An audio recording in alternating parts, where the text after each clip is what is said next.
Hindi Sahitya Sudha. Welcome to my YouTube channel. Hindi की संपूर्ण तैयारी है, हमारे चैनल को सब्सक्राइब करें। नमस्कार प्यारे बच्चों। पिछले वीडियो में अर्थात धनुष भंग भाग 1 में हमने पढ़ा था कि सीता जी के हृदय में अत्यधिक दुख है। उनका एक एक क्षण, पलक झपकने का समय भी एक एक युग के समान व्यतीत हो रहा है। पिछली पंक्ति थी आपकी, निज जड़ता लोगन पर डारी, हो हरहि रघुपति ही निहारी, अब अति परताप सिय मन माही, लव निवेश जुग से समझाही। यहाँ तक आपने पढ़ लिया था कि सीता जी के हृदय में अत्यधिक दुख है और उनका एक एक पलक झपकाने का समय 100 युगों के समान व्यतीत होता है। तो आइए अब शुरू करते हैं 5वें दोहे से। यहाँ से आपका पुनः आज का भाग शुरू होता है। तो तुलसीदास जी कहते हैं कि प्रभु ही चितय पुनि चितव मही, राजत लोचन लोल, और खेलत मन सिज मीन जुग, जनु विधि मंडल डोल। सीता जी बहुत ही व्याकुल हैं। कभी प्रभु ही चिताई, प्रभु को देखती हैं, पुनि दोबारा चितव मही, मही अर्थात पृथ्वी की ओर देखती हैं। राजत लोचन लोल, लोचन मीन्स नेत्र होता है, लोल माने चंचल, तो उनके चंचल नेत्र इस प्रकार से सुशोभित होते हैं। खेलत मनसिज मीन जुग, जुग अर्थात जोड़ा, दोनों नेत्र, और मनसिज अर्थात कामदेव की, मीन अर्थात मछली, जुग अर्थात दो, मानो कामदेव की दोनों मछलियां जन विधुमंडल गोल डोल, जैसे विधुमंडल अर्थात ब्रह्मांड में डोल रही हों इधर उधर। दोहा छंद है, इसमें उत्प्रेक्षा अलंकार है। तो सीता जी की स्थिति का यहाँ पर वर्णन किया है तुलसीदास जी ने। कहा कि प्रभु की ओर कभी सीता जी देखती हैं और पुनः पृथ्वी पर रखे हुए धनुष की ओर देखती हैं। तो बार बार प्रभु को देखना और धनुष को देखना, ऐसे समय में उनके नेत्र इस प्रकार से सुशोभित हो रहे हैं मानो कामदेव की दो मछलियां ब्रह्मांड में इधर उधर आ जा रही हों। अब आगे पढ़ते हैं। तुलसीदास जी कहते हैं चौपाइयों में कि गिरायलिनी मुख पंकज रोकी, प्रगट न लाज निसायवलोकी, लोचन जल रहा लोचन को ना, जैसे परम कृपन कर सोना, सकुची व्याकुलता बढ़ी जानी, धरि धीरज प्रतीत उरानी, तन मन बचन मोर पनु साचा, रघुपति पद सरोज चितुराचा, तो भगवान सकल उर्वासी, करहि मोहि रघुबर के दासी, जेहि पर सत्य स्नेहु, सोते ही मिलई न कछु संदेहु, प्रभु तन चितई प्रेम तन ठाना, कृपा निधान राम सब जाना, सियहि बिलोकित क्यों धनु कैसे, चितव गरुर लघु ब्याल ही जैसे। तो आइए यहाँ से व्याख्या भाग शुरू करते हैं। बड़ा ही सुंदर प्रसंग है। गिरा अलिनी, गिरा का अर्थ होता है वाणी, अलिनी अर्थात सखी, मुख पंकज रोकी, मुख अर्थात मुख, पंकज कमल रूपी मुख में ही रोक लिया, प्रगट न लाज निशा अवलोकी, लाज रूपी निशा में अर्थात शर्म आ रही थी माता सीता को, तो उनकी मुख से वाणी नहीं निकल पा रही थी। अर्थात वाणी को अलिनी इसलिए कहा गया है, सखी हैं, क्योंकि सीता माता लक्ष्मी का अवतारी स्वरूप हैं और माँ वाणी अर्थात सरस्वती ब्रह्मा जी की पत्नी के रूप में मानी जाती हैं। तो ये दोनों अपनी अपनी सखियां हुई। तो इसलिए तुलसीदास जी ने कहा कि वाणी रूपी सखी को सीता जी ने अपने कमल मुख में ही रोक लिया और अपने मुख से शब्दों को इस प्रकार नहीं प्रकट होने दिया और जैसे उनको लाज आ रही हो। आंखों में उनके आंसू आ जाते हैं। यहाँ से विवरण शुरू होता है, लोचन जल रहा लोचन कोना। लोचन अर्थात नेत्रों में, जल अर्थात आंसू जो बह रहे हैं वो नेत्र के किनारे पर आकर रुक जाते हैं, अर्थात आंखों में आंसू आ रहे हैं लेकिन आंखों से बाहर नहीं निकल रहे हैं। तुलसीदास जी कहते हैं सीता जी अपनी आंखों में आंसुओं को इसी प्रकार रोक लेती हैं जैसे परम कृपण कर सोना, जिस प्रकार से एक कंजूस व्यक्ति, कृपण अर्थात कंजूस व्यक्ति सोने को छिपा लेता है। सकुची व्याकुलता बढ़ जानी, सीता जी व्याकुलता, अत्यधिक व्याकुलता को समझकर संकोच में आ जाती हैं। सकुची अर्थात संकोच में आ जाती हैं। और धैर्य धीरज प्रतीति उर्यानी, अपने हृदय में धैर्य रखाती हैं और ऐसा विश्वास करती हैं। क्या विश्वास करती हैं कि तन मन वचन मोर पनु साचा, यदि मेरे तन मन और वचन के द्वारा किया गया मेरा पन अर्थात प्रण, साचा अर्थात सच्चा है, और यदि रघुपति पद सरोज चितुराचा, श्री रामचंद्र जी के अर्थात रघुपति के पद सरोज अर्थात चरण कमलों में चितुराचा मेरा मन रच गया है, मेरा मन बस गया है, तो भगवान सकल उर्वासी, तो हे भगवान, हे सभी के हृदय में निवास करने वाले प्रभु, करहि मोहि रघुबर के दासी, आप मुझे इन रघुबर की दासी बना दीजिए, अर्थात मुझे इनकी पत्नी बना दीजिए। आगे तुलसीदास जी कहते हैं कि जेहि पर सत्य सनेहु, सोते ही मिले न कछ संदेहु। तुलसीदास जी कहते हैं कि जिसका जिस पर सत्य का स्नेह हो जाता है, स्नेहु अर्थात स्नेह अर्थात प्रेम, जिसका जिससे सत्य का प्रेम हो जाता है वह उसको मिल जाता है, इसमें कोई संदेह नहीं है। तो प्रभु तन चितय प्रेम तन ठाना, प्रभु की शरीर की ओर देख करके सीता जी अपने मन में प्रेम ठान लेती हैं, अर्थात प्रेम का प्रण कर लेती हैं। और सीता जी के द्वारा किए गए प्रेम के प्रण को कृपा निधान राम सब जाना, सब पर कृपा बरसाने वाले प्रभु राम सब जान जाते हैं। और सियहि बिलो की तक्यो धनु कैसे, चितव गरुड़ लघु ब्याल ही जैसे, सीता को बिलो के अर्थात देखकर धनुष की ओर श्री रामचंद्र जी इस प्रकार से देखते हैं जैसे कोई गरुड़ छोटे से ब्याले अर्थात सांप को देखता है, जैसे कोई गरुड़ छोटे से सांप के बच्चे को देखता है। इस प्रकार से श्री रामचंद्र जी ने उस धनुष की ओर देखा। आइए पूरा अर्थ समझते हैं। संदर्भ आपको पहले भाग में मैंने बता दिया है, तो व्याख्या भाग बताते हैं। दोहा पहले समझिए।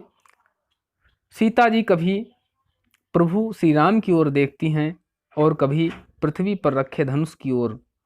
इस समय बार बार दोनों ओर देखते समय उनके नेत्र इस प्रकार से सुशोभित हो रहे हैं, उनके चंचल नेत्र इस प्रकार से सुशोभित हो रहे हैं मानो कामदेव की दोनों मछलियां ब्रह्मांड में इधर उधर आ जा रही हों।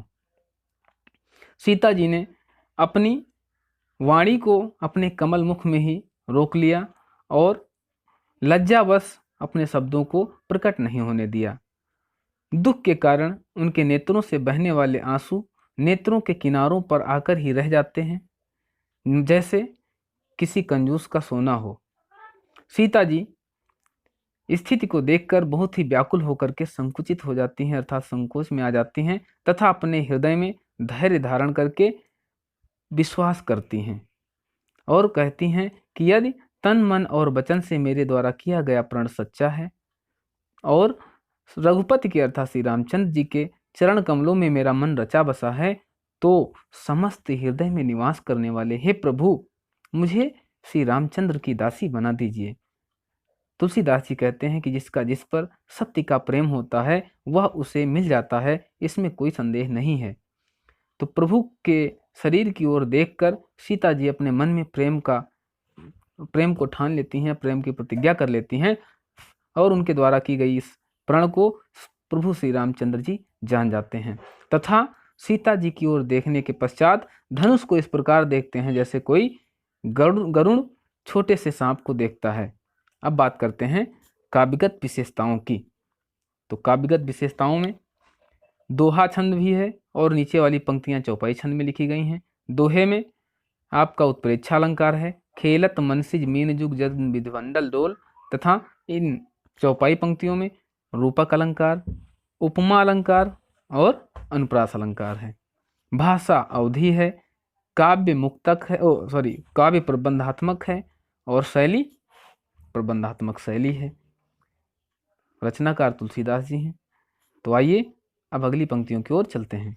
लखन लख्यों रघुवंश मनि, ताक्यो हरि को दंड, पुलकी गात बोले वचन, चरण चापि ब्रह्मांड। श्री रामचंद्र जी, पिछले में पढ़ा अपने, सिंह बिलो की तक्यो धनु कैसे, चितव गरुड़ लघु ब्यालहि। जैसे सीता जी को देखकर श्री रामचंद्र जी धनुष की ओर इस प्रकार देखते हैं जैसे एक गरुड़ सांप के छोटे से बच्चे को देखता है। तो जब सीता जी को देखकर रामचंद्र जी के मन में धनुष को उठाने का विचार आया तो लक्ष्मण जी ने यहाँ क्या किया, उसी का वर्णन दोहे में है कि लखन लख्यो रघुवंश मनि। लखन अर्थात लक्ष्मण जी ने, लख्यो अर्थात देखा कि रघुवंश मनि, मणि का अर्थ होता है शिरोमणि, शीर्ष, रघुवंश शिरोमणि अर्थात श्री रामचंद्र जी, ताक्यो हर को दंड, ताक्यो अर्थात देख रहे हैं, हर अर्थात शिव जी के, कोदंड अर्थात धनुष को। तो लक्ष्मण जी ने देखा कि रघुकुल के तिलक, रघुकुल के शिरोमणि श्री रामचंद्र जी पृथ्वी पर रखे हुए महादेव के अर्थात शिव जी के उस धनुष को देख रहे हैं। तो पुलक की गात बोले वचन, गात अर्थात शरीर से, पुलक अर्थात पुलकित हो जाते हैं, रोमांचित हो जाते हैं, शरीर से रोमांचित हो जाते हैं। और चरण चापि ब्रह्मांड, बोले वचन अर्थात चरणों के द्वारा, अपने पैरों से चापि ब्रह्मांड, ब्रह्मांड को चाप कर अर्थात दबा कर, बोले वचन, बोले, कहने लगे। पूरा अर्थ समझते हैं। लक्ष्मण जी ने देखा कि श्री रामचंद्र जी शिव जी के धनुष की ओर देख रहे हैं, पुलकित होकर के तथा चरणों से ब्रह्मांड को दबा करके कहने लगे। क्या कहा, चौपाइयों में शुरू करते हैं।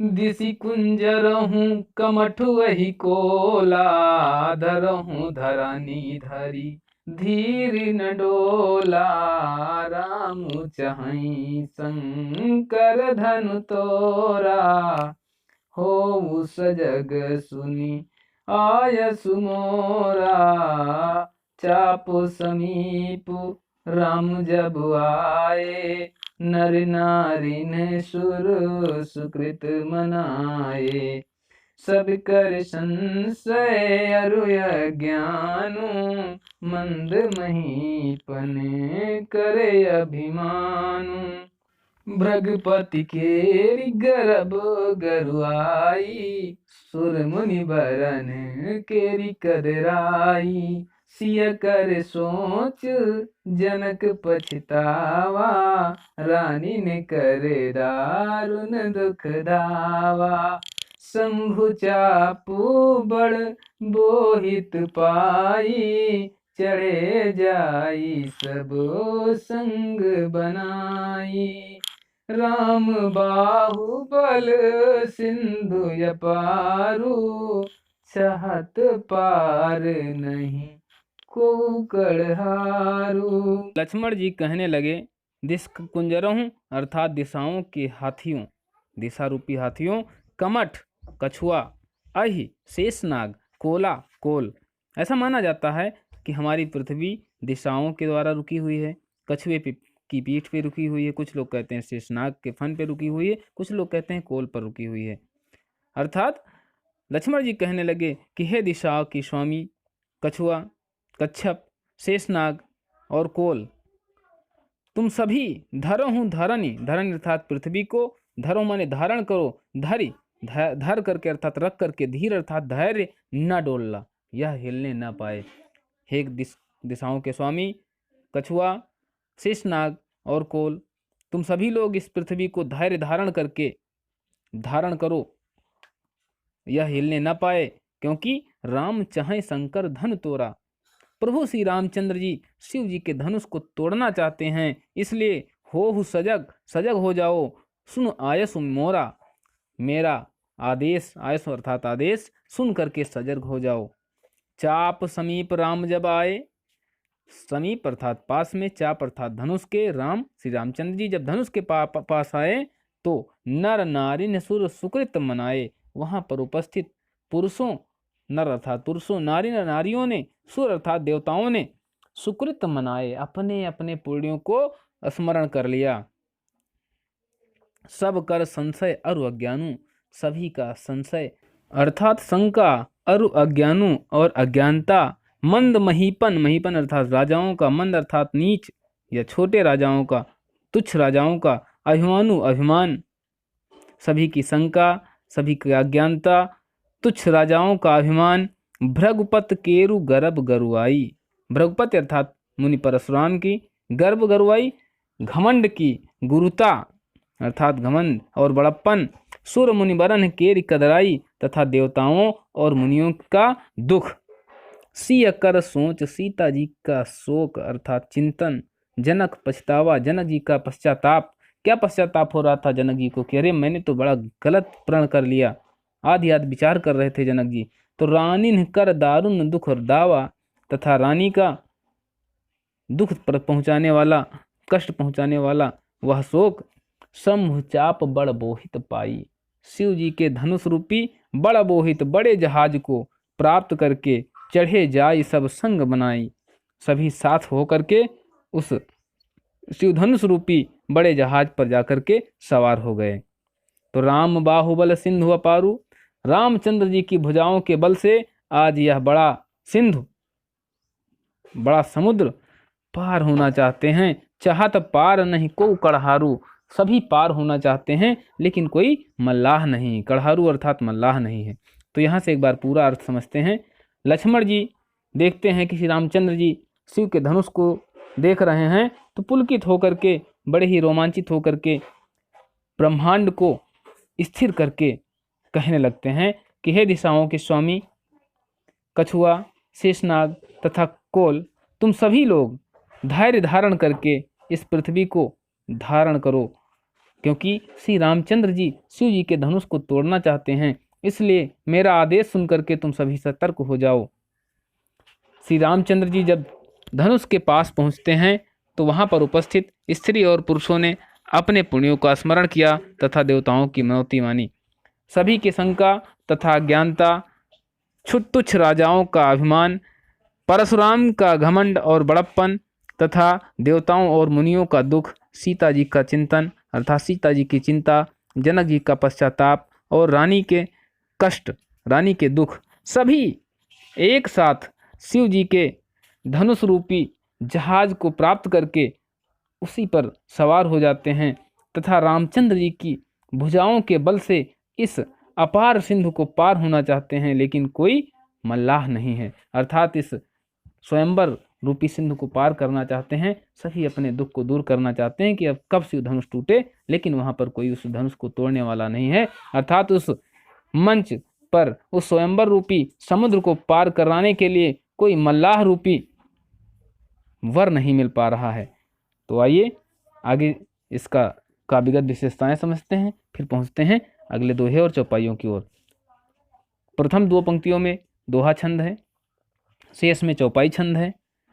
और अलंकार की बात करें तो यहाँ पर अनुप्रास अलंकार, धरहूँ धरनि धरि धीर न डोला, अनुप्रास अलंकार, और रूपक अलंकार है, शंभु चाप बड़ बोहित पाई, चले जाए संग संग बनाई। तो ये अलंकार हुए, भाषा आपकी अवधि है, छंद दोहा और चौपाई है, शैली प्रबंधात्मक है, गुण प्रसाद है, रस श्रृंगार है। तो आइए अब चलते हैं अगले पंक्तियों की ओर। तो राम विलो के लोग सब चित्र लिखे से देखी, चितयसी कृपायतन जानी विकल विसेखी। श्री रामचंद्र जी वहां पर उपस्थित सभी लोगों को चित्र की तरह से देखते हैं। उसके पश्चात सीता जी की ओर देखते हैं तथा ऐसा मन में अनुमान लगाते हैं कि सीता जी बहुत ज्यादा दुखी हैं, विशेष दुख है। बिलोके अर्थात देखना। तो देखी विपुल विकल वैदेही, श्री रामचंद्र जी देखते हैं कि विपुल अर्थात अत्यधिक, विकल अर्थात व्याकुल, वैदेही अर्थात सीता जी अत्यधिक व्याकुल हैं। निमिष विहात कल्प समते ही, निमिष अर्थात पल, विहात व्यतीत होता है, कल्प समते ही एक एक कल्प के समान उनका एक एक पलक झपकाने का समय व्यतीत होता है। श्री रामचंद्र जी मन में विचार करते हैं कि त्रिसित बारी बिनु जो तनु त्यागा, मुए करई का सुधा तड़ागा। यदि प्यास को बुझाए बिना ही, त्रिसित अर्थात प्यास को, वारी माने वार कर अर्थात निवारण करे बिना, जो तनु त्यागा, अगर किसी की मृत्यु हो जाए तो मृत्यु के पश्चात अमृत रूपी तालाब तक उसको पहुंचाने से क्या लाभ है। का वर्षा सब कृषि सुखाने। कृषि के सूख जाने पर वर्षात का क्या औचित्य। समय चूके पुण्य का पछताने। और जब समय व्यतीत हो जाता है उसके बाद पश्चाताप करने से कोई अर्थ नहीं निकलता है। ऐसा जिया जानी जानकी देखी, ऐसा हृदय में जान करके, ऐसा मन में विचार करके श्री रामचंद्र जी जानकी जी की ओर देखते हैं और क्या करते हैं, प्रभु पुल के लखि प्रीत विषय की। श्री रामचंद्र जी बहुत ही आनंदित हो जाते हैं और ऐसा अनुमान लगाते हैं कि सीता जी के हृदय में उनके प्रति बहुत विशेष प्रेम है। तो गुरहि प्राम मन ही मन कीन्ह। श्री रामचंद्र जी अपने गुरुवर को मन ही मन प्रणाम करते हैं और अति लाघव उठाए धनु लीना। लाघव अर्थात शीघ्रता के साथ, बहुत ही शीघ्रता के साथ धनुष को उठा लेते हैं। तो दम क्यों दामिन जिम जब लयो। जब श्री रामचंद्र जी ने धनुष को हाथ में लिया, वह धनुष बिजली की तरह अर्थात दामिन बिजली की तरह दमकने लगा, चमकने लगा और फिर समस्त आकाशमंडल धनुष की तरह हो गया। तुलसीदास जी कहते हैं कि लेत चढ़ावत खींचत गाढ़े। श्री रामचंद्र जी को धनुष को लेते हुए अर्थात उठाते हुए, चढ़ावत उस पर प्रत्यंचा चढ़ाते हुए, खींचत गाढ़े और बल लगाकर खींचते हुए, काहू न लखा कोई नहीं देख पाया। सब उठाड़े, सभी खड़े हो गए। श्री रामचंद्र जी को धनुष को उठाते हुए, उस पर प्रत्यंचा चढ़ाते हुए, उसको खींचते हुए किसी ने नहीं देखा, सभी खड़े हो गए। ते ही क्षण राम मध्य धनु तोड़ा। उसी क्षण प्रभु श्री रामचंद्र जी धनुष को तोड़ देते हैं। भरे भुवन धुनि घोर कठोरा। और समस्त भुवनों में हाहाकार मच जाता है, भयंकर ध्वनि उत्पन्न हो जाती है। तो आइए पूरा अर्थ समझते हैं। पहले दोहे का अर्थ। श्री रामचंद्र जी सभा में उपस्थित समस्त लोगों को चित्र की तरह से देखते हैं तथा फिर सीता जी की ओर देखते हैं और मन में विचार करते हैं कि सीता जी विशेष दुख से व्याकुल हैं। श्री रामचंद्र जी ने देखा कि सीता जी अत्यधिक व्याकुल हैं, उनका एक एक पल कल्प के समान व्यतीत होता है। यदि किसी की प्यास बुझे बिना ही मृत्यु हो जाए तो उसके मरने के उपरांत अमृत तालाब के पास ले जाने से क्या अर्थ है, या अमृत पिलाने से उसका क्या अर्थ है। समस्त कृषि के सूखने के पश्चात यदि बारिश हो जाए तो उस बरसात का कोई अर्थ नहीं है। यदि समय व्यतीत हो जाए, समय पर अवसर आने पर व्यक्ति चूक जाए तो बाद में पछताने से कोई लाभ नहीं होता है।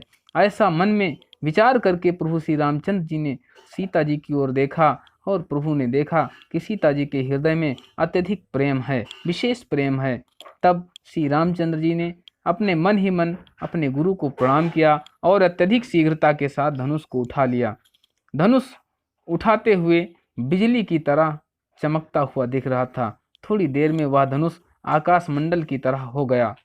प्रभु श्री रामचंद्र जी को धनुष को उठाते समय तथा उस पर प्रत्यंचा को चढ़ाते हुए, उस डोरी को खींचते हुए कोई नहीं देखा, सभी लोग खड़े हो गए।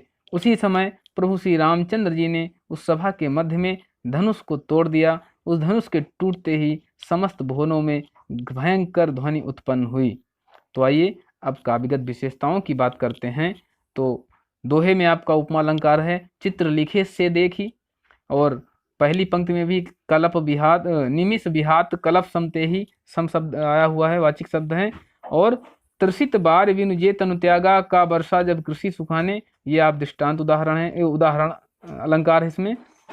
इस प्रकार से भाषा की बात करें तो भाषा अवधि है, छंद दोहा और चौपाई है तथा शैली आपकी प्रबंधात्मक है। आइए अब अगली पंक्तियों की ओर चलते हैं।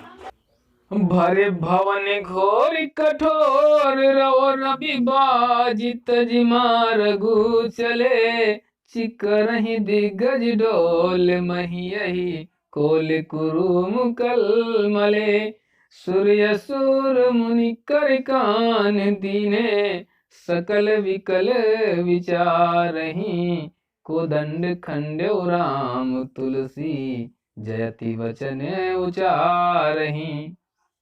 जैसे ही प्रभु श्री रामचंद्र जी धनुष को तोड़ते हैं, समस्त भुवनों में भयंकर ध्वनि उत्पन्न हो जाती है भवन अर्थात समस्त भुवनों में 14 भुवन माने जाते हैं। कठोर रव कठिन ध्वनि, रवि बाज, रवि अर्थात सूर्य के, बाज अर्थात घोड़े, तजी मार्ग चले अपना रास्ता छोड़ देते हैं। तुलसीदास जी कहते हैं कि धनुष के टूटने से इतनी भयंकर ध्वनि उत्पन्न होती है कि सूर्य के घोड़े अपना रास्ता छोड़कर इधर उधर चलने लगते हैं। चिक्कर ही दिग्गज, दिशा रूपी हाथी चिंघाड़ने लगते हैं। डोल मही, मही अर्थात पृथ्वी, डोल डोलने लगती है अर्थात पृथ्वी में भूकंप आ जाता है। और अहि अर्थात सर्प, शेषनाग, कोल, कोल आप कहते हैं सुकर को, सुअर को, कुरुम कछुआ, कलमले कलमला उठते हैं। शेषनाग और कछुआ तथा ये सूकर ये कलमलाने लगते हैं। सुर असुर मुनिकर कान दीन है, देवता लोग, असुर लोग, मुनिजन अपने हाथ कानों में लगा लेते हैं और सकल विकल विचार ही सभी व्याकुल होकर के विचार करने लगते हैं कि अरे क्या हो गया। तुलसीदास जी कहते हैं कोदंड खंडेव राम, शिव जी के धनुष को प्रभु श्री रामचंद्र जी ने तोड़ दिया। जयति वचन उच्चारहि, तुलसीदास जी कहते हैं प्रभु रामचंद्र की जय हो। वहां पर उपस्थित सभी लोग श्री रामचंद्र जी के जय जयकार करने लगते हैं। तो ये रहा आपका धनुष भंग प्रसंग। तो दोस्तों मेरे द्वारा बनाया गया वीडियो आपको कैसा लगा? यदि वीडियो अच्छा लगा तो please like share and subscribe my video and my channel. Thanks.